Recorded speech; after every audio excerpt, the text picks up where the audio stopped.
Aqui estamos para a leitura do penúltimo capítulo do livro Eustáquio, 15 séculos de uma trajetória. Livro esse organizado por Abel Glasser, sob orientação do espírito de Caibar Schutel. Capítulo 57. A última jornada na crosta. Selado o final do Império no Brasil no dia 11 de novembro de 1889, quando vários oficiais, acompanhados de eminentes republicanos, entre os quais Quintino Bocaiúva, Rui Barbosa, Benjamin Constant, seduzem o Marechal Deodoro da Fonseca a acompanhar um movimento em prol da República. Na mesma data, casam-se em uma propriedade rural próxima a Petrópolis o casal João Batista e Francisca Romana. Após lua de mel, envolta nos gritos da Armada Brasileira, no dia 15 de novembro de 1889, iniciando uma nova fase política no país. Os recém-casados fixam residência na cidade do Rio de Janeiro, em bairro tradicional das conservadoras famílias monarquistas, que se recusam a aceitar a proclamação da República, permanecendo fiéis ao querido imperador Pedro II. Dona Francisca, carinhosamente conhecida por todos como Chiquinha, inconformada, atravessa os primeiros dias de seu matrimônio, angustiada e preocupada com a queda do monarca que tanto respeitavam. No ano de 1890 transcorre perturbado, pois assentam-se as novas estruturas políticas da sociedade brasileira, ao mesmo tempo em que se aguarda a chegada do filho primogênito do casal. Retorna ao plano material Eustáquio, reencarnado sob a vestimenta de José Antônio, para vivenciar a etapa decisiva de sua existência em berço carioca, sob a proteção da cidade, que parece ter nascido para, no futuro, receber a denominação de maravilhosa. Esbanjando o contentamento, os pais cercam o carinho e amor, sentimentos que iriam acompanhá-lo sempre. Acompanhado de perto por Hilário, agora designado por Alvorada Nova para trabalhos externos, sob a luz protetora de sua querida Nívia, passa os seus primeiros anos desenvolvendo-se rapidamente. E aos 7 anos já conversa sobre vários assuntos, inclusive história e política com seu progenitor. Papai, por que não temos um rei como eu vejo nas histórias? Tivemos um grande rei, meu filho, mas, infelizmente, ele foi afastado e ingressamos na chamada República. Um dia vais conhecer, estudando muito, o que estou te falando. Poderás então formar a tua própria convicção acerca do momento histórico que o nosso Brasil acabou de vivenciar. Mas o que é convicção? É a tua própria persuasão íntima. E o que é persuasão? José Antônio, tu não achas que estás muito cedo para receber tantas explicações? Terás a vida toda pela frente para conhecer tudo o que te interessa, está bem? Sabe, papai, às vezes eu acho que uma vida não é tão longa assim que nos permita perder tempo. Eu gostaria de já nascer sabendo. Apesar de oficialmente ligados à religião católica, João Batista e sua esposa já tiveram oportunidade de ler as obras de Kardec, que vieram às suas mãos especialmente trazidas por amigos que visitaram a França. Entusiasmados com as novas ideias, deixam-se levar pelos conceitos espíritas e logo explicam ao pequeno José o seu entendimento quanto ao futuro de todo homem. Meu filho, a vida não é tão curta quanto parece, visto que ela não termina com a morte. O espírito que habita o teu corpinho imortal, lembra-se da história da lagarta que vira borboleta? O mesmo acontece conosco. Viramos borboletas? Não, é apenas figurativo. O nosso espírito é uma borboleta que vive aprisionado na forma de uma lagarta. Quando morremos, deixamos a forma da lagarta e adotamos o corpo, uma bela borboleta.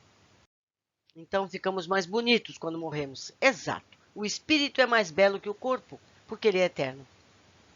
Fico tranquilo de saber disso. Assim poderei estudar com mais calma. Afinal, se não der tempo agora, eu continuo depois. Não é mesmo, papai? Lógico que sim, José. Agora vá brincar um pouco. Deixe-me terminar de ler este livro.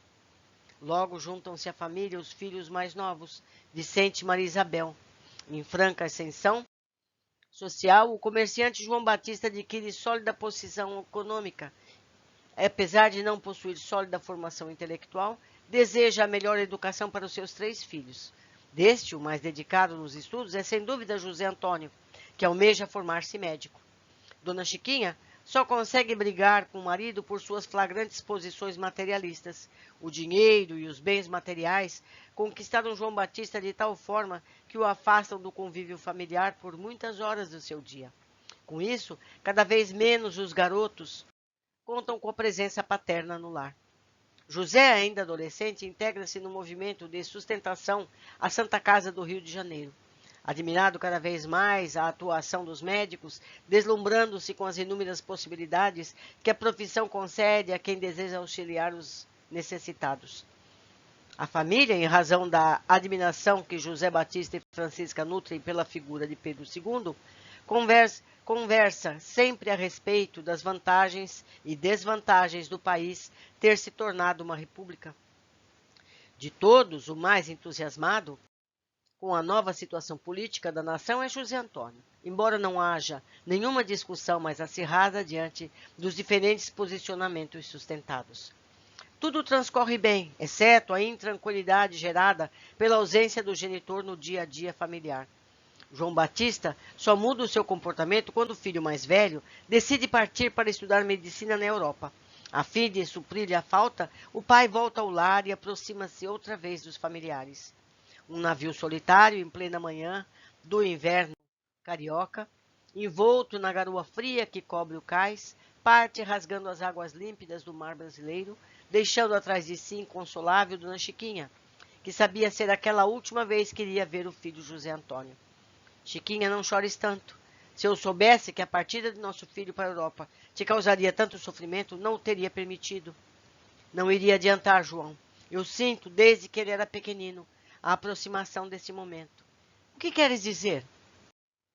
Ele não retornará nunca mais ao Brasil. Há algo que o espera no velho continente. Talvez uma missão, um caminho sem volta ao nosso convívio. Coração de mãe, como todos dizem, jamais se engana.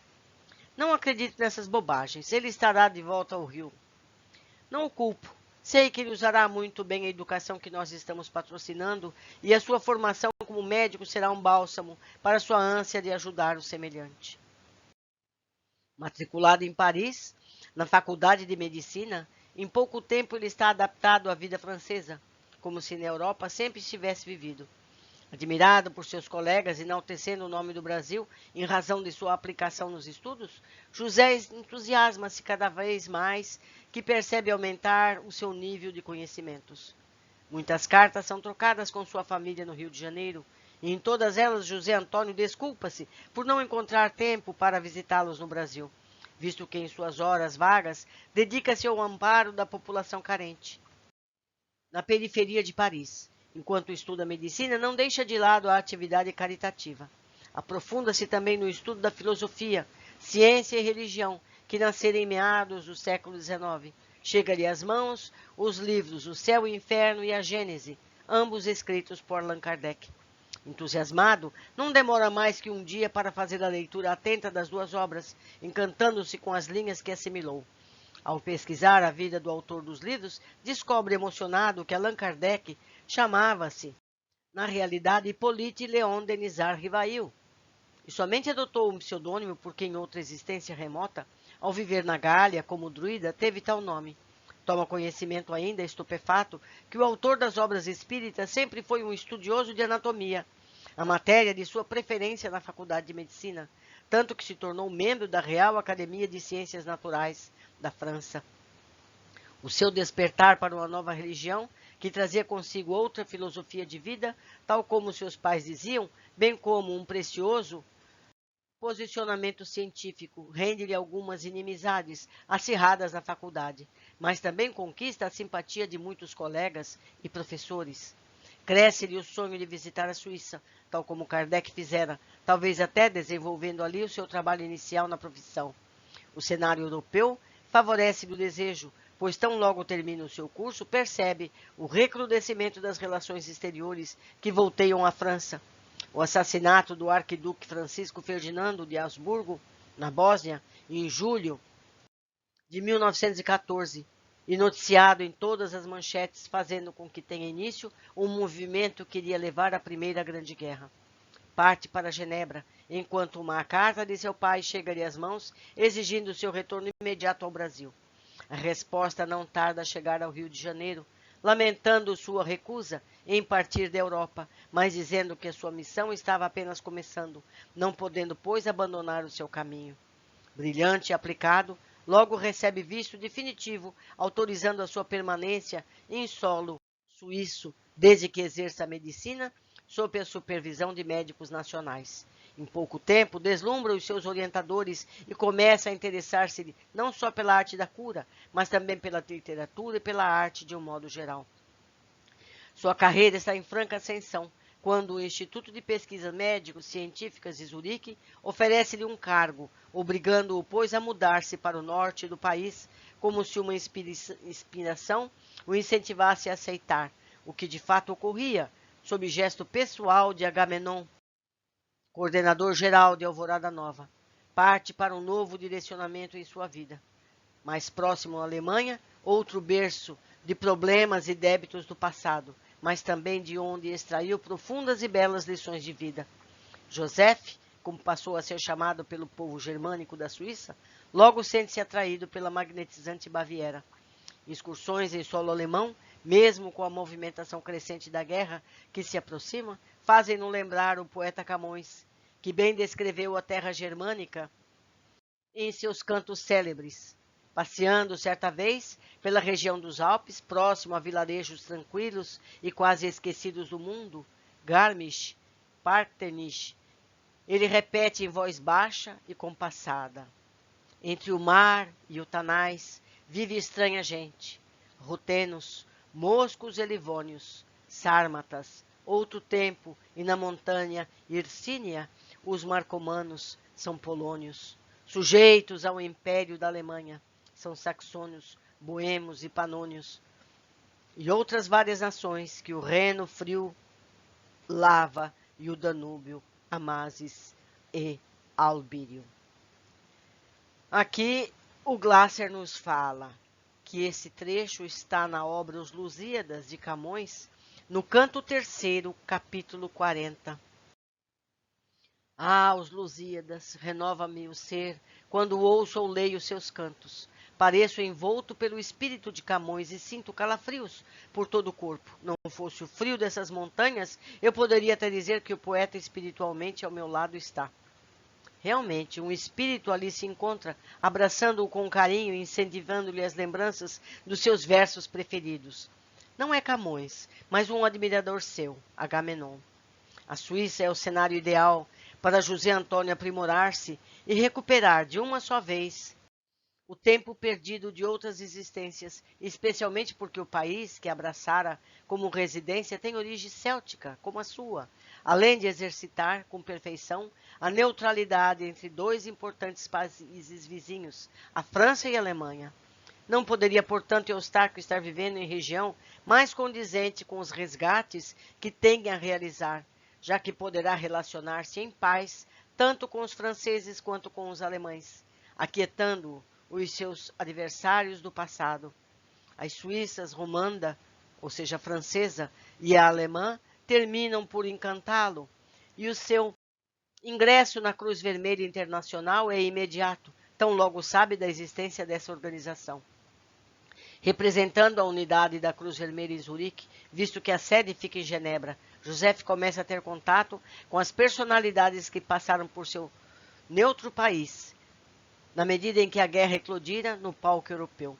Refugiados e enfermos, feridos e exilados, enfim, desbragados de todos os lados, procuram conforto e proteção na paz dos cantões suíços. Além do seu trabalho no Instituto de Pesquisa, Joseph desenvolve atividades num pequeno hospital nos arredores de Zurique, que idealizou e construiu justamente para servir-lhe de apoio nos tempos de luta armada que a Europa está vivenciando. A sua reticência na busca pela formação de uma família e mesmo no contato com seus parentes no Rio de Janeiro parece-lhe ser um obstáculo e Joseph costuma justificar aos amigos que a respeito lhe fazem perguntas ser impossível manter sua profissão, sua obra de caridade, seu posto na Cruz Vermelha e uma atenção digna a uma esposa e filhos. Por isso, permanecer solteiro parece-lhe a melhor opção. A ação caritativa retira-lhe a prioridade no Instituto e suas pesquisas começam a ficar cada vez menos proveitosas. Entretanto, o governo suíço percebe o aumento de sua contribuição na Cruz Vermelha e Joseph logo consegue o beneplácito de Giuseppe Motta, influente político da época, que lhe autoriza todos os passos que pretende desenvolver. Por dominar com perfeição vários idiomas, inclusive com noções de russo, a pedido de autoridades suíças, Joseph fica encarregado de recepcionar o mais recente exilado que ingressa no país proveniente da Rússia. Atendendo à solicitação, aproxima-se de Vladimir Ilyich Ulyanov, conhecido por Lenin, com quem trata importantes conversas enriquecedoras para ambos. Inaugura-se em seu caminho um novo horizonte. Meus amigos, vemos aqui onde chegou o nosso protagonista. Aquele violento Eustáquio conseguiu chegar no ápice da pacificação, não é verdade? Foi uma alegria ter estado com vocês aqui hoje e eu aguardo a todos no último capítulo dessa obra que nos trouxe tanto conhecimento. Um abraço a todos e até o próximo.